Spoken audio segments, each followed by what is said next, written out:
서울시는 내년부터 배출가스 4등급 차량도 서울시 내 운행 제한에 들어간다고 합니다. 이처럼 조기 폐차 문제는 서울 시민들의 당면한 다급한 문제입니다. 안녕하세요, 카트라입니다.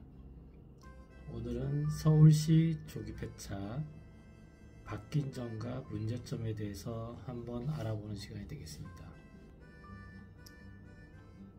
2024년 5월 23일부터 6월 12일까지 제2차 조기 폐차 서울시 신청 기간입니다.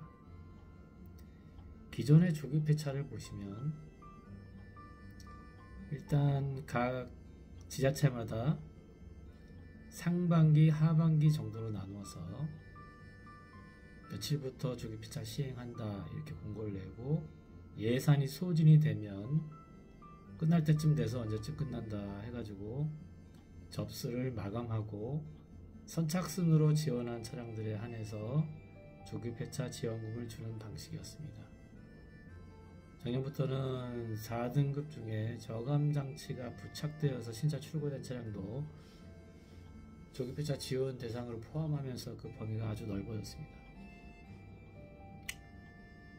조기 폐차는 여러분 아시다시피 배출가스를 줄여서 공해를 줄이고 대기 환경을 좋게 조성하기 위해서 지원금을 주는 방식입니다. 왜냐하면 그 차량들이 폐차되지 않고 다닐 시에는 배출가스를 많이 발생을 하고 거기에 대한 환경 비용이 또 지불이 되기 때문에 사실은 이것을 여과시키는 긍정적인 정책이라고 할 수 있습니다. 상하반기 기간을 정해서 선착순으로 일정 예산이 소진될 때까지 진행을 하다 보면 접수를 빨리 한 사람들과 차량을 많이 가진 사람들, 그런 사람들이 초장의 물량을 다 채워서 예산이 조기 소진되어서 대다수의 시민들이 골고루 지원 혜택을 보지 못하는 현상이 있었습니다. 그래서 서울시에서는 여기에 시민 의견을 반영해서 지원의 차수를 일단 좀 늘립니다. 상반기 1차를 끝냈는데 이번에 6월달에 2차, 그리고 8월에 3차가 예정이 되어 있고, 10월 11월에 4차도 진행할 수 있겠죠. 그리고 예산 규모를 오히려 늘렸습니다. 한 60억, 80억에서 현재 100억 넘게 한 120억 정도 규모로 차수마다 진행할 것으로 보이고, 그리고 대상자의 우선순위가 정해졌습니다. 이것은 좀 특이한데요.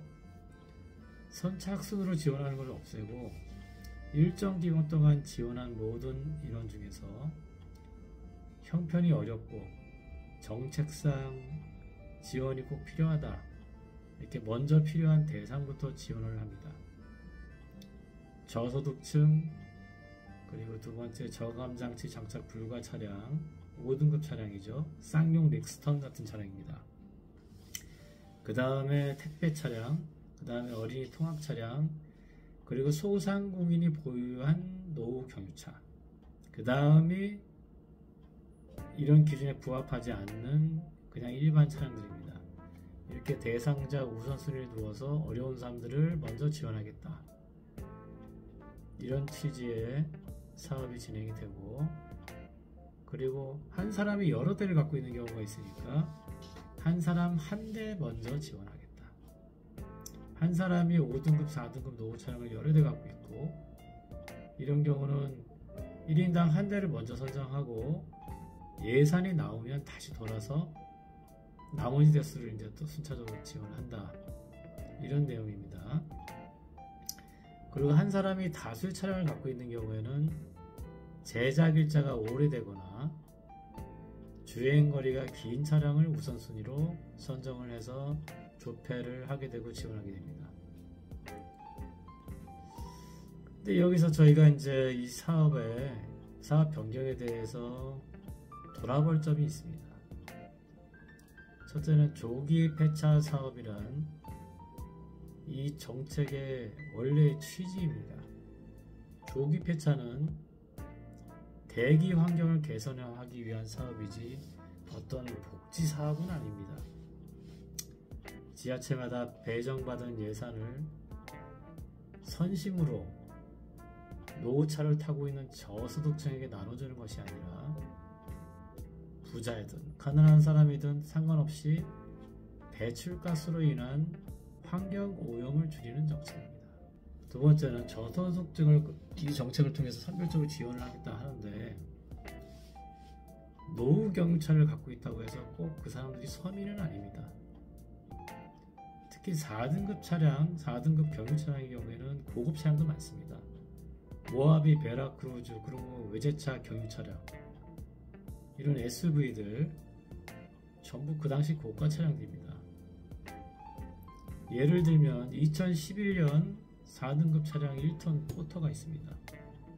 그리고 같은 연식의 모하비나 그랜드 체로키가 있습니다. 같은 4등급 차량이고 연식이 같지만 신차 가격이 비싼 차라는 이유로 조기배차 지원금은 2배 내지 3배가 더 나갑니다. 1톤 포터는 지원금이 200만원이라 치면은 모하비는 400만원이 넘습니다. 만약 서울시 말대로 이번 정책 변경을 통해서 저소득층을 지원한다고 한다면 사실은 우선순위를 두는 것보다는 1톤 차나 모하비나 똑같은 보조금을 지원하면 됩니다. 다 200만원씩 주면 됩니다. 그러면 그 남는 돈으로 포터 몇 대 더 지원할 수 있지 않습니까? 이렇게 생계형 디젤 차량과 레저형 디젤 차량이 같은 배출가스를 내뿜는데 지원금이 다를 이유가 없습니다. 차라리 이런 거에서 저소득층을 보호하는 게 낫겠습니다. 여러분 어떻게 생각하실지 모르겠습니다. 결론적으로 이번 서울시 조기배차 정책에 대해서 한마디 하자면, 첫 번째는 이것은 환경정책이지 복지정책이 아니라는 것입니다. 그래서 환경정책의 기본 취지에 어긋난 것이 아닌가, 이런 생각이 듭니다. 두 번째, 서울 시민의 의견을 수렴한 서울시 취지대로라면 취약계층이나 저소득층을 보호하기 위해서라면 차종에 따른 지원금을 동일하게 하는 것이 훨씬 효과가 클 겁니다. 이렇게 두 가지 아쉬운 점을 지적하면서 이번 영상 마무리하겠습니다. 감사합니다.